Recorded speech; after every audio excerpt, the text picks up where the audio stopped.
Dans cette vidéo, je vais vous dire les choses que j'ai pu apprendre tout au long de cette matière. Ma vidéo se présentera ainsi. Chaque fois, je vais présenter le thème de la question. Donc, pour commencer, les questions A et B traitent de différents procédés de recherche sur Internet. Pour moi, cette matière m'a permis de développer mes connaissances sur ma façon de trouver de l'information sur Internet. Bien sûr, je savais qu'il existait deux types de recherche, la recherche basique et la recherche avancée. Mais cette matière m'a aidé pour choisir de façon intelligente les mots-clés afin de trouver l'information sur Internet. Je sais maintenant que si nous mettons deux points ou une virgule, lorsque nous tapons notre recherche, celle-ci sera plus précise. De plus, dans cette matière, j'ai eu une activité à faire dans laquelle j'ai pu connaître les différents glossaires qui peuvent exister sur Internet. Il y a d'autres outils aussi comme les marqueurs dans les navigateurs, les flux RSS, qui m'ont aidé pour trouver de l'information plus pertinente. Comme j'ai pu le dire avant, cette matière m'a permis d'améliorer ma façon de trouver plus facilement l'information sur Internet grâce à quelques outils. Les flux RSS, les marqueurs, les études sur les différences entre les différents navigateurs, ainsi que les glossaires. Je vais vous expliquer pourquoi pour chaque outil. Les flux RSS.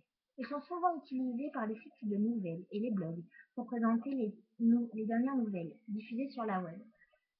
Par sa définition, nous pouvons deviner que Internet fait une sélection automatique pour nous offrir la meilleure qualité d'information.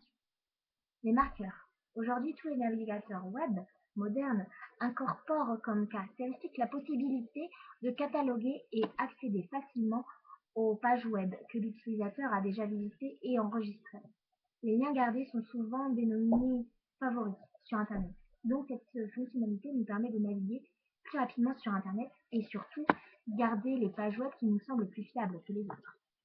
Les glossaires, ce sont des dossiers enregistrés par catégorie sur Internet. Ils traitent de tous les domaines possibles. Nous pouvons les trouver facilement et ils sont réalisés par des professionnels. Donc, pour moi, ces glossaires sont une source d'information fiable et ils m'ont permis d'améliorer ma qualité de recherche. Ensuite, lors d'une activité, nous avons dû réaliser des présentations sur les différences entre les trois navigateurs plus connus, Google Chrome, Internet Explorer et Firefox.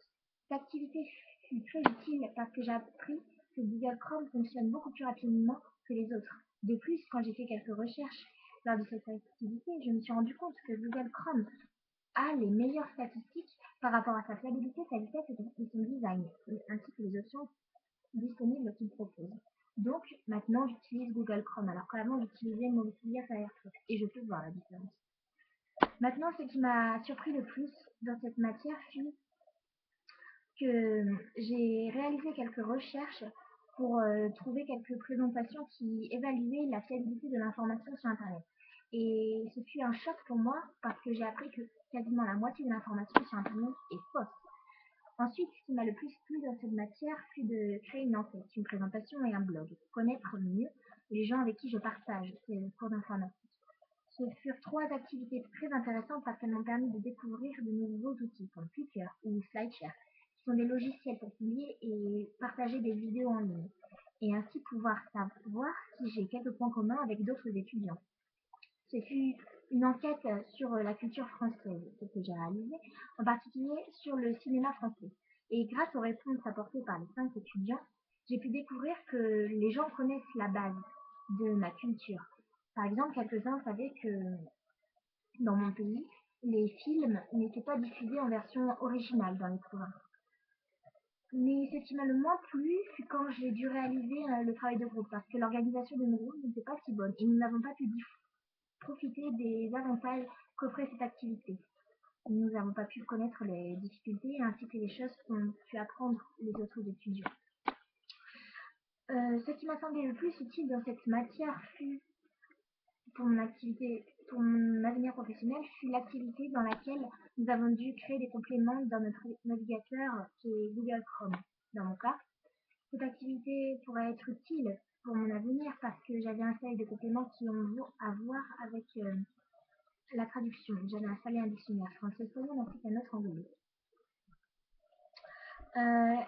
Je crois que pour un traducteur professionnel, nous devons disposer d'un accès direct au dictionnaire le plus fiable possible et le complément est le lien le plus rapide qui puisse exister. Alors, dans la dernière question, nous devions dire si nous avons quelques conseils à dire pour cette activité.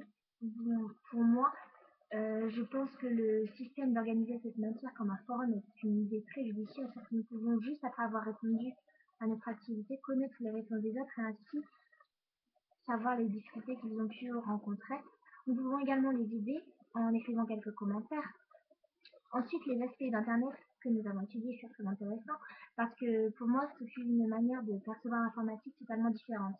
Parce que dans mon université en France, j'effectuais seulement des exercices techniques comme Excel et Microsoft. Donc si je peux conclure comme ça, cette activité fut très bénéfique pour moi.